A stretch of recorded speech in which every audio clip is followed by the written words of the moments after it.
Chena yon malakotam katala yini nakanchar yon malakot.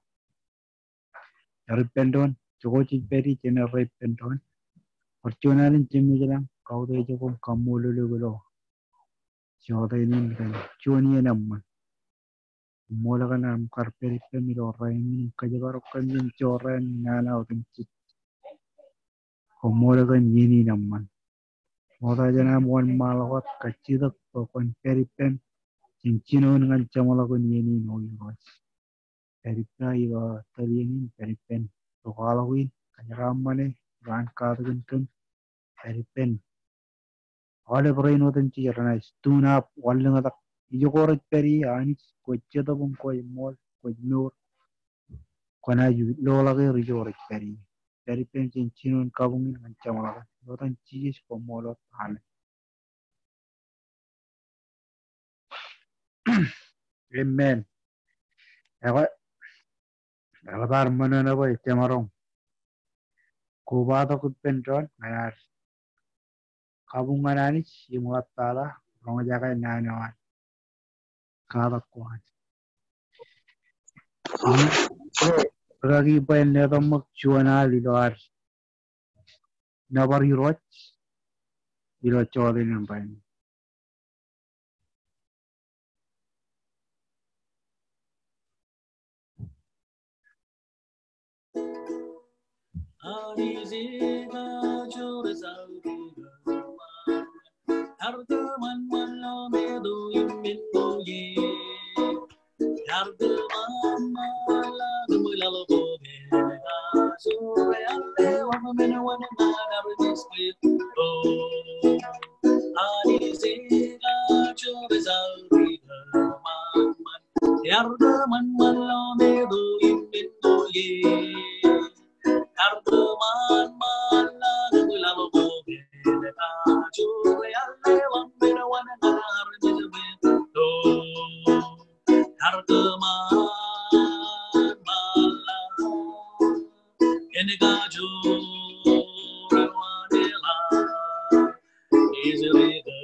Amen. Nabar siyoba. Ewa, ano da kay choda ini ne kadak paibo.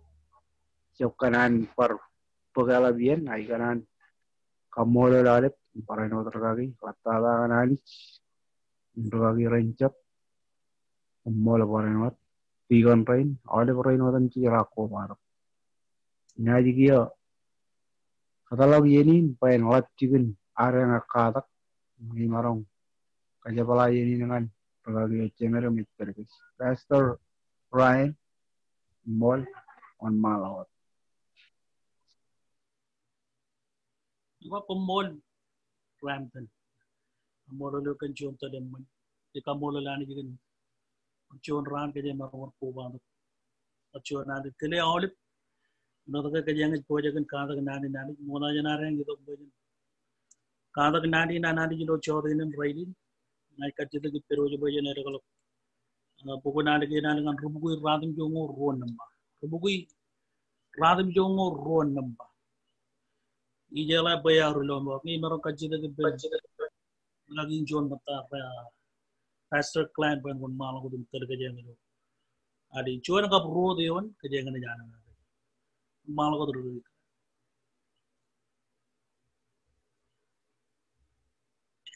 Jenengan malu tu rumpu, rakyat yang roy ba.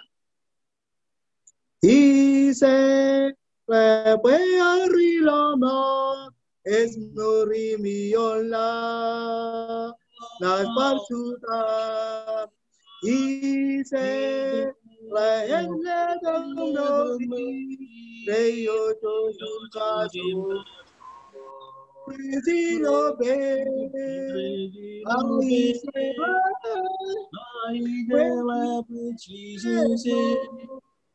Imiola, la parchuta, Aisela, pues le toco,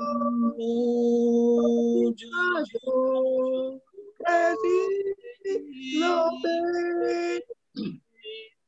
Ise le kali kurkoa, remonan koyarpa, mene en punnu pergi lo medinas palo.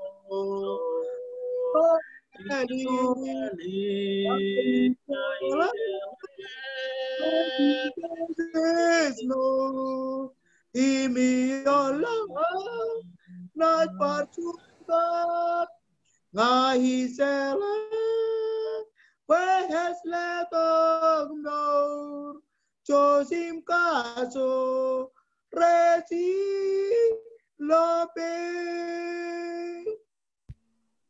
Bor lagi klien, yon kan aja terus nih pero jadi yang malu aku tu. Kerja tu kita ni roj bendo tu kerja percuan ane ni. Dalam mana roj ni jeka tu jero pun ni.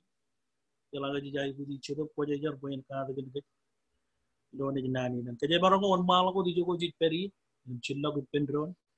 Na on malu aku tu terus jero cia. Percuan ane nadi cebe bejelang kemganan. Karwai ni tu gi yo ngadi di na. No codi no kembaro ni tu. Arame jero rom. Cebe lagi do kabi juga ni no kuam. Negarta kem jala nano kuam rojbagai. Nadam garrong jaga ido cinon pello kan yin cari. Wacce da bum rore kabungan yuk dan kabungan yuk do cede belum. Tem cebukan yayo ke bit peri, cebukan awata, nem cebukan yang manin cigit, agi roje nge cede boy wamit per. Gabi kele moli ne alang nge cede boy ne ko do yen ge nam chalok to kan. Medin gabi kacide barore cede pojar jar wam pe di to. Ragada ke nilo chawdi din. Ya mungur purwan arabi jar inam.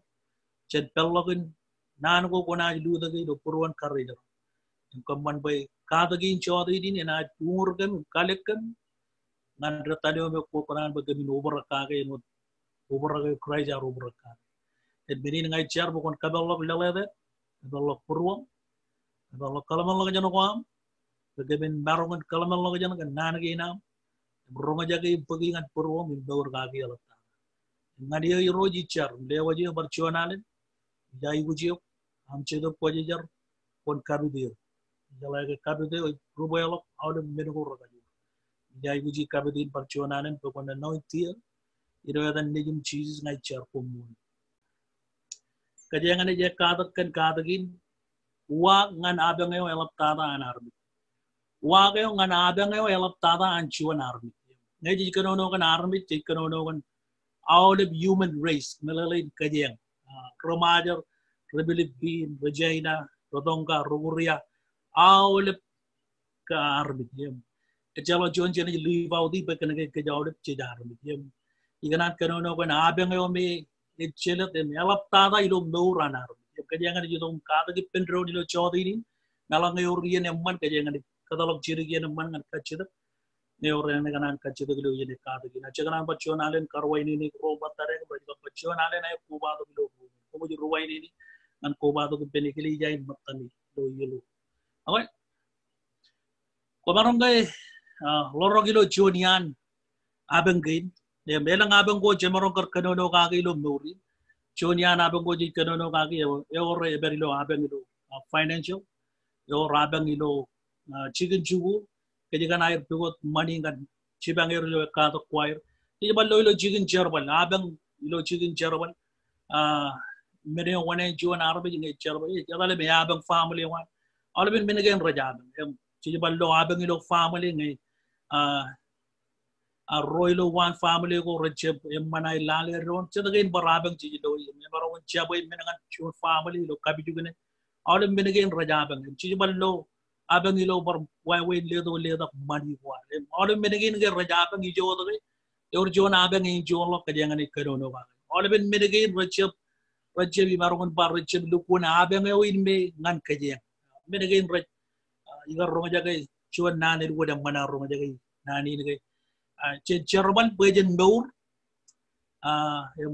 arbigi nagar kwalong nani ni celo cerbal ci bok mani bejen ndor ikajarban nani ni lo kajin pele ba cicep nur nela cicep live cicep ceja survive na may survive dit ceja ibu ji menegin bejen survive aga ba kon nur kon marong nur jon nur me yamban ngay ko ji dong ngadiru ngay ko nur ngadiru ngay ko nur ngan jesus e or nur tem ko just survive aqua living a life full of joy nan ko anali ba ubrakal langal ubrakal chu ubarakan menoko romanan chido yem na ko kanan beurodin ke beri peniro ja ko lo lali awle babang go ji chenga feji lo beuri even kajeng regrestin kajeng bar chidin ji yona bang ha kamole ladi boy chechep kanono kan abang yo me choji bar yone awle ba ji kanono kan abang yo elab dada anchuan arbi ji kanan kan human awle parmi godin ji lo talagin ijalaga emjan ringkare lo kalam lo jana errain cedian abang gombe cikano kagi dom beurin ko jalage boy arbit recel mai chuan abang yo elabok em echalok wagin ilo beurin yam arbi jara ka chemun tugo de lo chicken libogo retugo de lo chicken cheraman go retugo de lo chicken jogo retugo de lo yayo one family go ira wagin solution ngan abangi nan arbi jalam tana echalok lo dali echalok imaron bagay ejen wat coronavirus ini jangan warenangan do wudon ngan raidin dem ilo mall nani juga providing ngan kajeng wana meno yang madin nani ji providing ngan kajeng register ro aga ledo waga solution yo ngan abang yo anar bijem kanya yo abang yo iginekarangan nani naru chelamai waga yo ena chelet meur ngai elegin ancho anar bit chako jin beurin kan wad wudin Cebalo ginan bakon bang. Sharawi wi eja abang yo elap tada anaran. Problem wi ani jagar jablo adam mi gay rogar chiri lok iman bejen egar jab kadim je gay rogan abangin ndugunu kay gar chala kay egar lelo provide dan nani churung egar man chibu mlamba lelo peren kadibu bu rogar kacche lo moron ne robagay kadibu per wai ro chembaro egin meno lugun mol parchot pijay lugun mol kaje yang armit shaban mage lo moron ke chin charo wi wa shaban lo moron ke chin perwa shaban lo wa ngat perwa ma yen chena ji dongan yuro ma yen chena ji dongan jesus ma yen chena surrender beur war bae di ro ngai beure wa wi ganan lewo jangan yo kon chibang yo kon kajar bali kon chola ka ber charo wi wa menge ralleng agi lewo jangan yo gulo nem bunnan emman nani jin ga chem no ji wa chebeligin chebe wa ko ngai chibang ga jigen chon men nani di ro yo barakan wa em wa ko lo beurin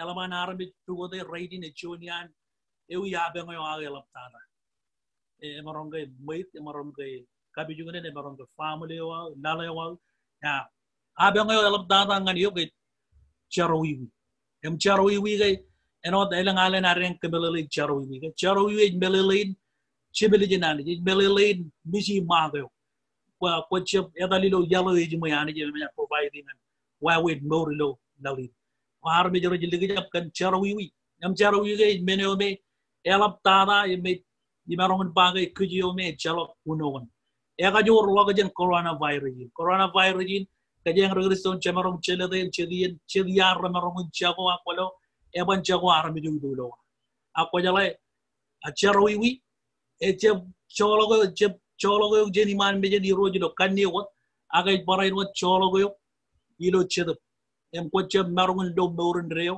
wat in reo dilo hel em yengin wuninar rajang armi jino den chalok ren provere a keboj mor wairi lo terrain me eurien lo lagi a chalok barien welo lo hel pajala lo hel ke chaban welo ge che ju welo ko dilo dori chance yo ngan juan armi je ben el legend abang yawan charawi e ilo morin ilo yenin ka janga mor che jay wujin lelok mor war ngan yiro den armi che ka de der yino den chalok che bang ro dugur elam tana awda kebelele gir kay lugu na abang yo in bela em arabi recede charawi abang yo elam tana charawi dengin a eja yuan wa abang yo ejamin kabelin mam relang ilolla engin barchon men ko marong chojim magay lo no de wa charawi eban kabelin mam beur lo ailingilla eban kabelin mam relang ay ailingilla deno ene babarayo bokon relang lo ailingilla ejenge yor charawi em charawi even chirik charawi even lipijin jinin chirigin charawi aga ban karelang yo gilo ailingilla em jam ga rong termi ni penen ga resten raywa oy oy per chirig nan andi je malele ko jam marong ka jarban nani ni ba andi je malele kamman per malama ba andi je malele charawi e charawi engi wunenar kadagin per kajang awde bi ne gili jayn ngai andi je kalim je charawi me chep kalim je gilo bar chon wawi e kalim je charawi en wada ngai charawi chedar arami harab da da igli jayo e bi jar kabene be leng chet men go me rechet bi do ko jannani e redo kawta mi cherbanana em redom kamman ben chaw ena bangin penan wan malang penan er ko wonen kana ga ilang men go jit kameli mi bar romana ilo nani e lupun kwalongan ga jege chebe man em chonian men ga ne burwe chedian men ga balen poro chedian men uday poro arben men ga ga maron pa chemaron kwalo ka gi rejido ko chet berin charawi men oda barba chiru ko charawi ak e ban karelang gilo ailing ebilo mo nani je chorong ge chalok charawi em ga chen charawi chena biji mago chena biji ai dengan e or kajidiri gilo chodi nin pagajangan barkan ke mi miron e or kajidiri kan chogoronta engi nane o yamman ngani kajeng wi bible bagai wodan ji rat charawi mro ji ligijam chena ai buju anani char rujo de charawi ko jala ilo yene o ga adam ya charawi kajio chagar perilo yinen cheje bar charawi pen emilo tereo adam agar kamman charawi chen yene ngan yenin kajanga beur charawi pass down generation tebe dagar kili moli ne chenan ke dilo samu wana ba yar charawi chen ge gar pel nawdin chen yar charawi chen ge yar pel nawdin chen embeni ne gun kale karangan ge je charawi eban echem jon mene awale bro ko jeni wala daga ko John Rijarawi engin wudena brutolo wudena ray bujin kada gin kuduno yuro wudena nari gin hachi bangere lo Sunday school ko yino den chala lo Sunday che bangarum rajangere kada gin yero melak mo te jujeno tolak rutom chala ye ine manim nana engin wudena nani kada gin John ajiri lo yero man pen yelo rutolo ke ban melolo tayo ko kada em bunna na aur kada gin ajiri ro berri bagana ke recep raban rutolo ko pero dum wen rajai buji chelok berani ro charawi wi e beri lo borina ke jar human race alanga waj kachida gyain chemarong kada ke awle prakar charawi e beri lo rom chidu rogo chidu kaya mangalale lo control mere lo bible war dengan pokon rom Chidu kap rongo chidu. Rom chidu, rongo chidu. Jadi yang ada wan malang ko dem ridi Pedro. Nei barong kele Sister Mary ko yang wan malang ko dem ridi yoni. Rom chidu, rongo chidu. Kajonga ko marong chibang. Yu di army jare ni ko terrain jiro ridi yoni. Aku wan malang ko dem ridi yoni. Ne ko marong new di mai kana.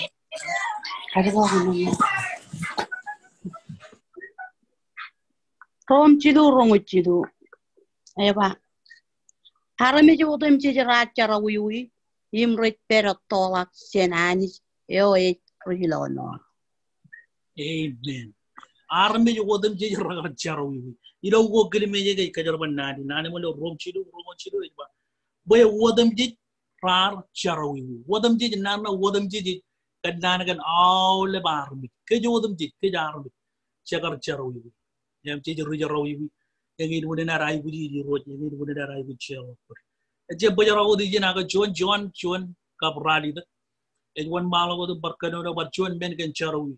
Elang aja baba celok carawi percaya mbak mangi ke mbak. Yang jam ke rong army yang ngerut kualo nani wa. Yang malang ngajang regres tembron. Yang mana mau lim malang aja kainnya namanya peldo ikili. Yang mana mau icap yang odir. Yang mana mau icap baik. Aku lo mon. Yang ini abang army jerapin ya mede. Cara wiwi ya beri lomo. Cara wiwi raja itu rolok aja nih. Emangin winen an army ukotak aja kemana koi. Karena kayak raja talim kibab, raja lo molin ke. Cara wiwi ke menewit kademir. Jen kejaram mana mana. Ini berapa. Kalau nggak orang cara wiwi lo meur, yang ini menewit kebajarak ke. Jen jen ailing langwat. Agai kebajarak ke jen kejaram mana mana. Ilo cedek. Cara wiwi ya ban pekerjaan kuana ni. Yang orang bicara ke cara wiwi, cuan media kerja Arab channel. Cuan melali magilo cuan cepatlah kap kradi tu kiun. Cuan cepatlah kap kradi tu kiun. Cuan mengalami magita. Nak kerja orang ridi pendro ni mereka tu kilo. Cuan ini rain. Cuan kap kradi tu kiun. Wan malang ko tum nikano no yon ke nei marong kaji da ben kion ben wan malang ko tum ridi John ka pradi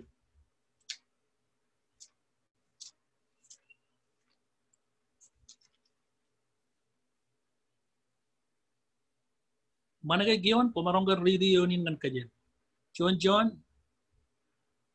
ka pradi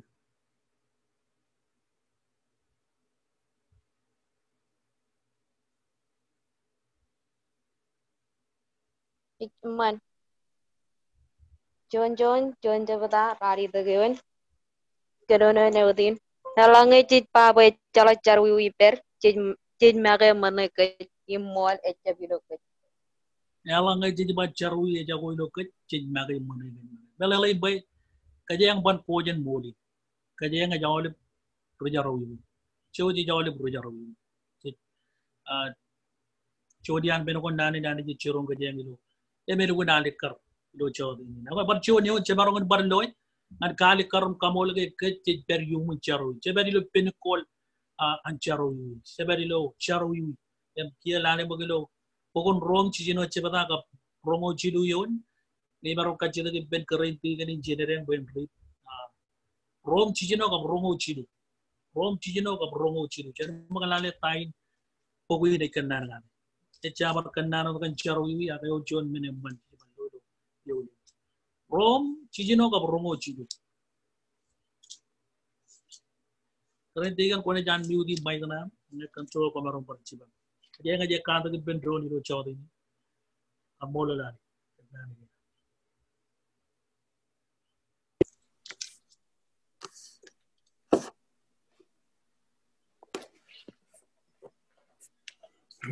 Hidup mana kai? Kami rumahnya kai? Hidup reten ugo puluye.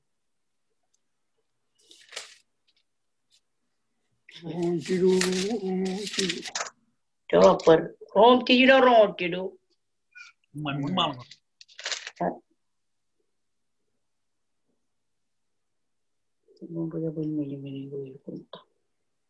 Kau wanai cara wiwi, mit agmenin nedo ko yoanani ej morin reo ilo archonot ipen criteria ariroy Amen. mana kami rumah ya kan Amolo lani. Kumol karin. Chod mene rugun bol jije do yin. Waya wanen charowi yin. Waya langay waj kachida tayo penalty yo an charowi ya. Tayo wanen charowi. Ngo mene wanen charowi yin mit. Ngay di kanono kon midit melalin chebel janani jintre. Chebel janani jintre. Ni melalin. Medyo charowi ni kanono aga. Cheb kanono kon medyo dilo kanyit. Agad parainot kanono kon medyo chido. MJ jalaga ilo hell. Our eternal punishment ngan awle robe roban cheorigin charowi wai roban uwelok chin charowi wai em jonian menogo inai king dan armit even roban relang e helgan chedobot agar ne bar relang parainot gan en punir emengin wudin an net king dan dukol labing dan ilo hel kenage wajing jaga am nat karangan nani ji kwalo ke armi rejing jaga ay batak kan charowi wai charowi jagin mede waj kabang chuan army when en marogan chalaga nani charowi chuan mene oman kabang mene chep kabang mga tay popure beuran chuan army jaman kan ujin ay do kad ginare kajang jito ko kajang dalalagan charowi agi kanan boy kajang bareka kan abang in me yalap tangan chuan army iya ko jalaga ko chuan rijarwi yem ko jalaga cry chiji jagar bigion rebelio kan od wini pe kajangan lo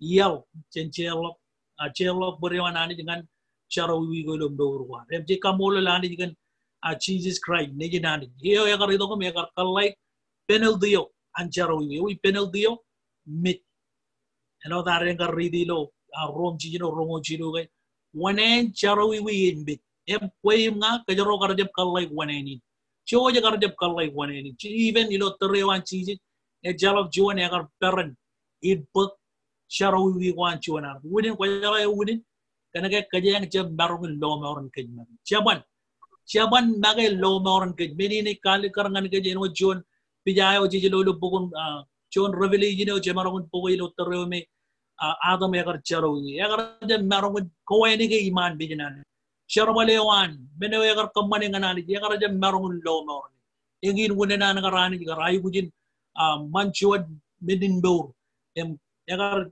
taibun Jesus em kanunu guyarro kan kelin medinbor wudin medina kali karage ani juwa de marongan kanunu kajagan wayne gewan ilo yene oje pok Jesus yene ojon medin kado eno nani chirong kajang Jesus yagar erum chuan ultimate medin kado go yagar chuan odalen kala malagi jeno magita padala ilo kandemur moda yagan pok awle ran bayran kado kan medinbor yon medinbor ak pada menen bor tor all ran beran kado ke kalibubu charu yanar me ya kamole lani pe Jesus Christ chuan wa halen yagar polok charu wiwang yon rabalo chuan wa halen an kado yagar je put all ran pen kado kan charu ya chuan wa halen yagar na winin pe kwim na kajaron marungan lo in chole dai norin re e kamole lani gan moli che kamole lani je wagayo nga nabangin me anarami jalap tana Jesus Christ. Mi jadi gitu ngani pencema yalang ngai cap kena. Arabi jaroban low yalam ceban create magai ariel. Kejarmi ceban. Kejaruma jono. Kejarujarawi. Aje kamole lani boy chiji jagar dito ko megar kalai penalty yo ngan koimna. Cewa jagar jam marong. Char jam marong. Ebalanga kwani kaji de gambamba ragi yo chongan penalty charo. Yo chongan king tanin charowi yo chongan nana yo an charowi igana bo kon kalamal la jana kan ing tane yo kar po rar they like pain and then rar lig kale yon par rar we gar kadin rar rengolo ge ligen gan dribu ko rar kabilogi rar kachire re ga rar chongan arme ragar ruruai lo yalwa yilo yalwa wangan tol kol kota media wan agar jeb jon media me babal agar jeb jon media me amman bible aja ba ar media todo yon rebelen elia em chiji jagar bug liya ya amun liya ya agar bug charawi yo me cho jagal liya ga bible na ya dan chagar ber yumun pen ko li charawi ani je agar pogoto ke megar provide chuan menin kado ke mantana pajala ta ke man ini barpa kan ke gar pam ko dal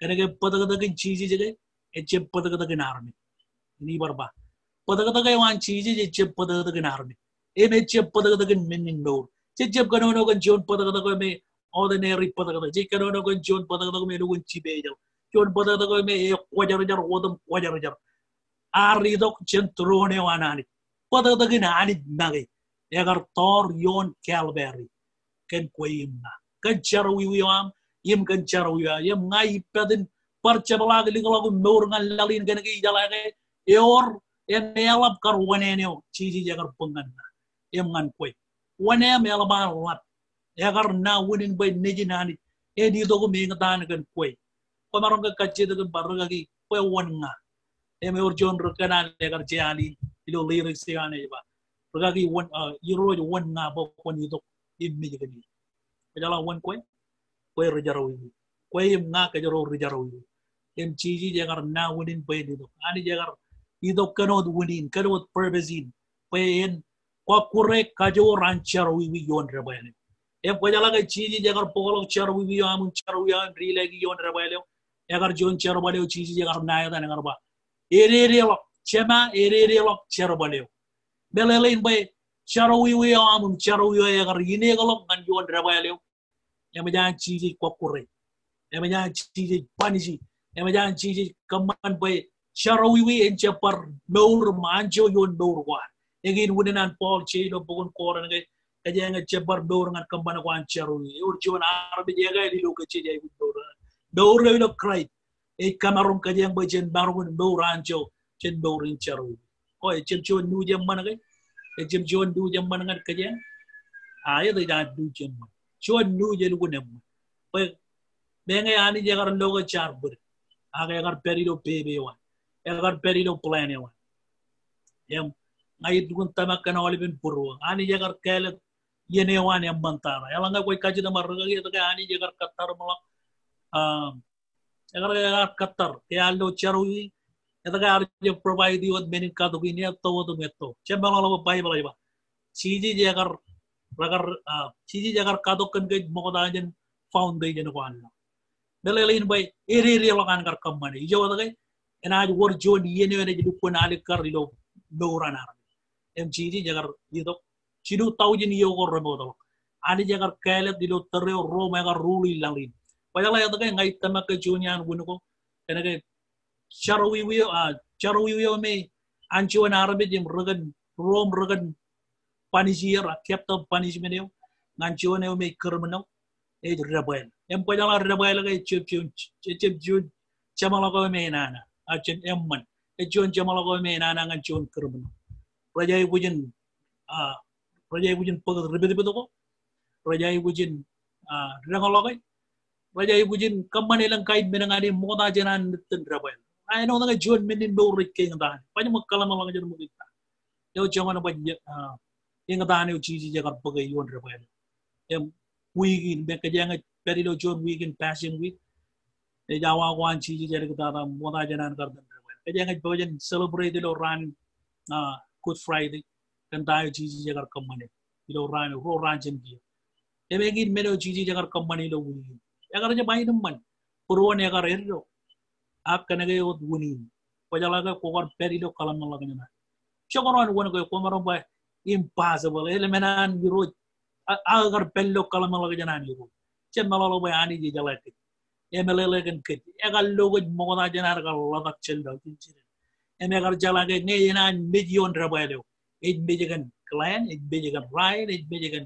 keretigen magret it bejegan rampton it bejegan tiganin it bejegan inchi it bejegan all it bejegan elente it bejegan all the barn kalamala janan wan chi agar kalmal lagi jangan koi agar jam John menu ibiro romani ak cai kambolo lari juba ingin yalo jalak bar John yal ngan kokure kajo rancharo wi emi kambolo bay jalak wone na pose gan arambe joro lo nori even star one nori rajab bugu lagi jam relo ma rewal rajab bugu lagi jam relo ma ro agar karolo yo jin charo wi wal bengi na arambe joro inda bar relo lo nori ngai inda bar Adi jo ya garrido ko me gar mbeje ga ni kamman yalla lomor ba ngay marro in chole do ndorun rew I kambola landi jigen Jesus Christ echep armi joro rubu mugulum dori raj bung bung arane chamolok bung boy ra chiji I kambola ba ya garrido karala ga ya gallo ay guji alap ta dai lom dore wal ya gar jab loga mani jay guji ngan dore ya gar jab bido ba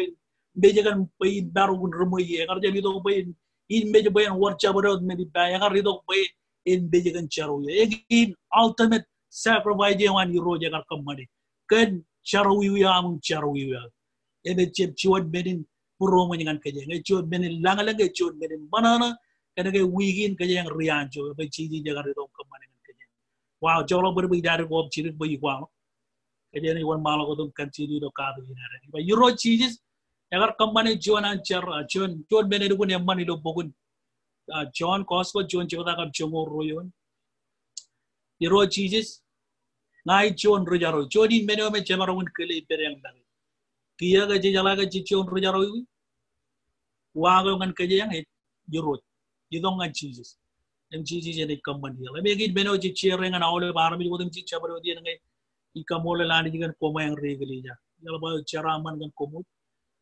be Odi bieni joro majaga testimony ko kwalo kana arabi jokan chiji yale eche begili jai na re yala ba proud kan mini che je kwalo kana da negili jai ba yala negili jai ne ballo nor na arabi na jere walla ngalang e chalok special place for full quite people yilu kajang e trela nga chono ot kajam kana ile lang through Jesus Christ digina e mala bar charam lo chon Cosmo John chebana kam chongo royon ina jeri di wad royon em kajamolok yene ka digina re Kambola lani kan kadagin kanabangin me cho jaro me chegar chenamai akte kambola ba chiji jagar do mejim company ya illo mo ngano le barni eche limit lo mo rina nan ejin ngano Pastor John chuan gab chongo royon ejun malo dum kadono nani arro rar bagay ale nan arro rar bagay Yar lelang ngadir beran eram nejinari ngan ro roj lege yaban ro rar pagi roj pajala ar me jerin rar pagi jar me jero welo chen chara wi wan eme orang pat siji jagar je bitu ko pe kamane pat yawan pe bejigan pedu wam aga bar wor matan ko je wi kamane dewi anga ko ni kache marga gi o matan yawan surrender nur me raining Bayro nai konchola kabur igar kamane lang menogo ragar ruboy purwo igar chumai do lang wai winna igala ko koni chola kabur ko chona di jin yaw engin muni nam gar ridok ko kon bije kan yo charo wi ko igana kamane wona ko jala charro de gin charro din surrender nganani e jon meno e kale kar nganani jige ko kanani lelok nurang ko wana nu wel ko konan ba yiro jaayat ngai kejar badi me yoni dele ta ta kajang ni ridi e badilo ko ko ne bije ro chibata rali dengan radin joni kajang ni ridi yoni ya medin ga na lu ko ne to kom pani ji lako tain me kajang are ka ka ga chro din ridi ta yo chiji jagar kamani e bije ro chibata rali dengan radin joni yon e wan mala ko dum kanone yon ge ba pegan choje mo lo maroni kan tama imene o chipjen ko magi ayana ni lewach e chipjen charbalo ko pe chala in kemjeji yorgar rugam jeji e chala imo nani choje garje magi lo maron kajen e chala gunin kemjeji kan menodum je beri pere menodum jar kamani e chala to gonyen menegi chen kemjeji o dilo tayo chiji jagar kamani ngan ewi ar lo moron kajen yagar rugot kojin bewar ke jagar armi jagar kayo golok mijin reo ekar metal lagur bajen kayo golok mijin reo kan ligajam an chimar adam ligajam boy ayru akambolo lani yagar itu ko begar kajer nur ginar bajen Allah jen pedikor jen Allah jen charu jen Allah jen mijin reo jen lo moron kajen beju ken karu ko jalan beju ken karu Cuy melele ke ngatan. Ikambola lani do chawdin in rain gan wagi ngan kaje. Ado ran yoni bagai kwalong ngan kaje ba kencu Imo jeng lo maron kum nagi. Ibeneo echem jen kum nagi iya nani jelewan. Belalin ba echem jen kajen. Charge kaman. Aga ani jo yagar kaman engan ke. Ani jo yagar kaman ba jen baruman relangai daurin dream. Ebe jo ruo chebada ka rali tan ngan radan jo. Ko kachita kaniuni. Ebe jo ruo chebada rali tan ngan radan jo ni. Nawa ina ba jara gijin ba kud nujin tayo me chiji jagar kamane juto ko dulo ran kan to. Jadi jorong jaga lo Good Friday jadi jorong jaga lo wow wache ba ba dilo Sunday ka tayo chiji jagar kamane. Stay tuned ba ilun lang men ko roman ka jangan pagilo wigi ni ro ilun menin ka jaraman ngan igili jay na ngai ka bolo lani ko ibaron percuanan kagay mi ka jang kan tayo chiji jagar kamane ko jala ka tagin chodi din ejit dengan wigi me ka jang peri. John Wigan ar kemi passion Wigan chiji jagar do em kamane ngan ke jangar mi ro anari jilo roma jal elang barar mi jilo talagan dalin e kamola lani jigan charba de wan ngan dur mar ya ka jana bajara gijin cholo bari kana kamola lani jilo chodin in rainin moda janare charum ka jamolo gidi na tadi jin ke jana moda janara adi pento chana kadolo chiri gene man alanga yor nyane kana pukonani do kachid ochana kadolo chiri gene man chune malibut mire dunga man chiru alanga yor ene kana kambanan kachid jiro kaatagi na ko choni ni ne man jalage ini gara malanga choni gar ko wai pento na choni barchige ne man manane ronga jage mali burani jong kaatagi pento ni do in Bible study orgai Garan kemanan kacit.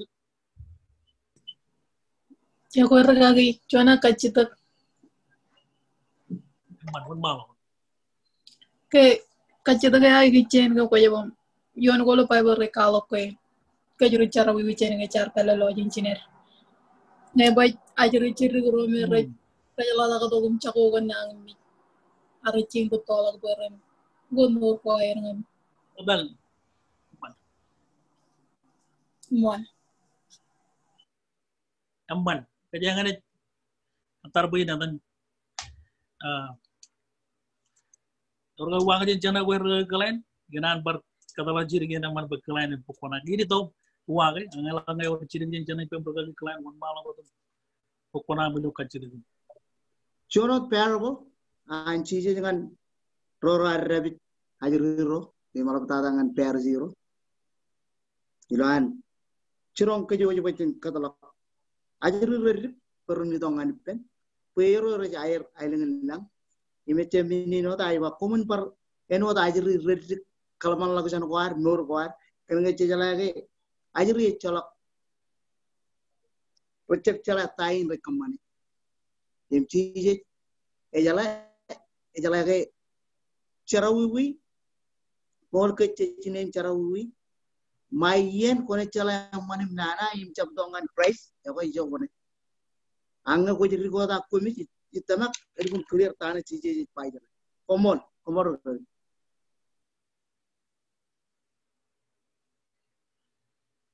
Ba bana kam ronga jagai.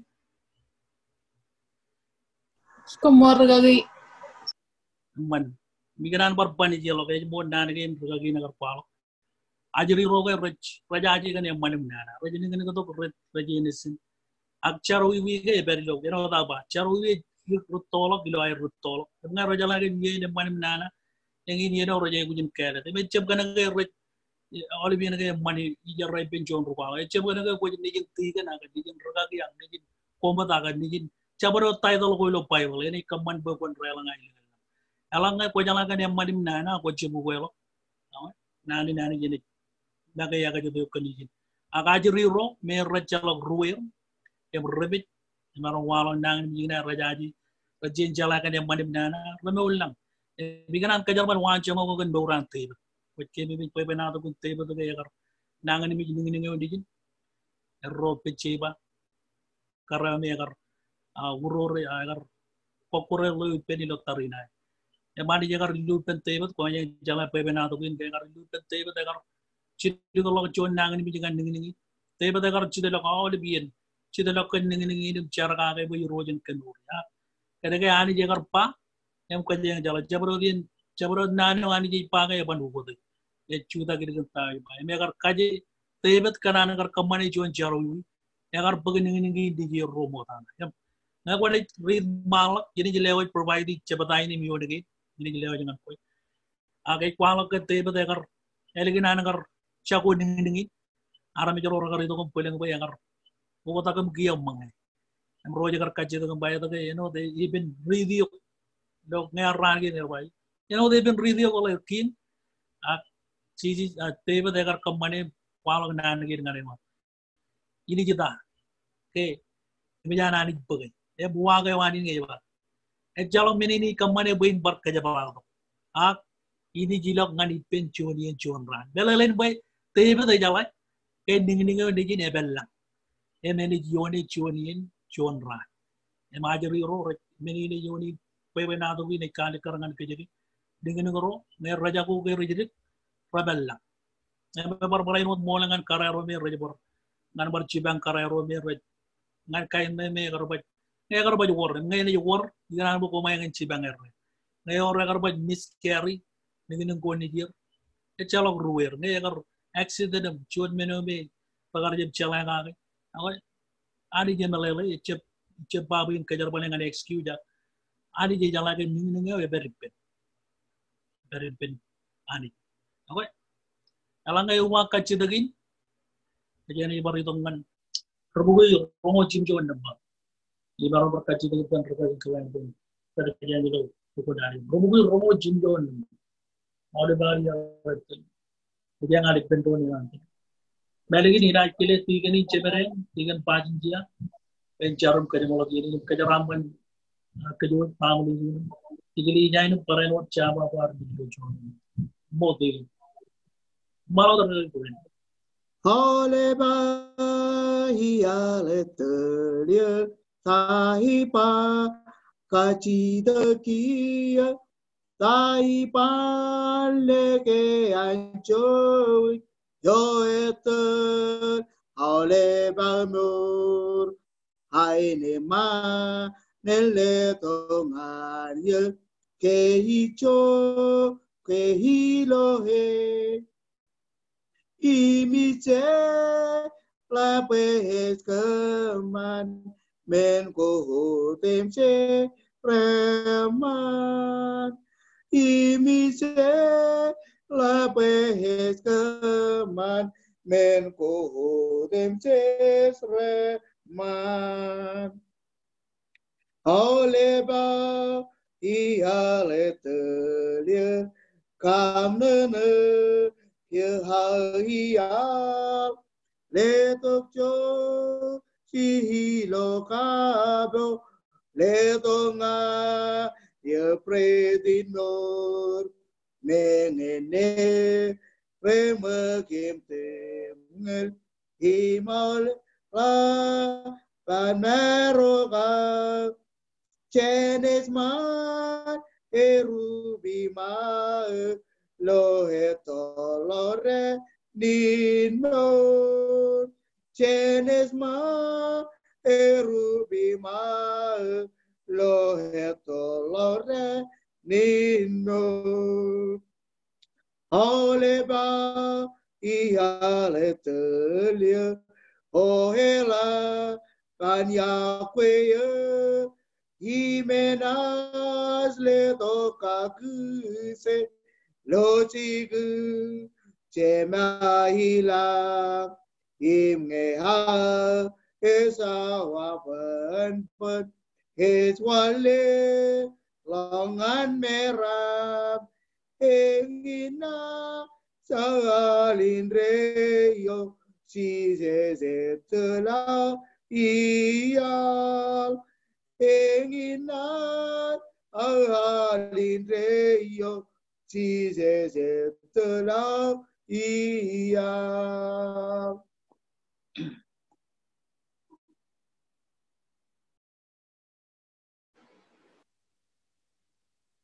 Tiga panitia no kumarukan bawang itu. Hadana jar mi bar jonalan kamululu gani jam lang lo choli yang lo rain ko moniro yigin chuan ran Yung komon kin chuni na kado giroj kimilo kwar jeb ligi jeb jeng kimiroj koyo iroj kwar peri dokten o galer rok kachir kwar rok uag giroj enod go uag mol minutim ji iroj do jeni giroj kimelawam kamulu giroj kinige kim tabar cham magin kado gina kimicham magach akum karan modak glegum rewa yangani eno jona ani jo yani jin minutim ji elta ani jo perim ke baru kem yeno rimti dia kem to jagan ke jam lagi ni roch im kem kanan perjuangan kelio im kacidakin ke baru kam milam ne ke bala kem ngacin tigi kam milam ke baru kem roch eno koyo ham ke baru me chlo perjuan ko jeno digat pijingan kem roch im koi kajur ngan kem imelbam kamulu roch do olem minutim kejaraman bulung kejaraman lamna kam im kajaraman ini roch perjuangan ido dan yim cheese kemicharum pa sememu jelang en kojar jarlang en to kwama ile ran kamar manan kilang odlang raino dional raini golle dongan gem kijam raini shelo amu muribem eno kema shelo an armi muribem sab karyalan komino kago allo noran kem chino enana payama im kajur im ali ido dan cheese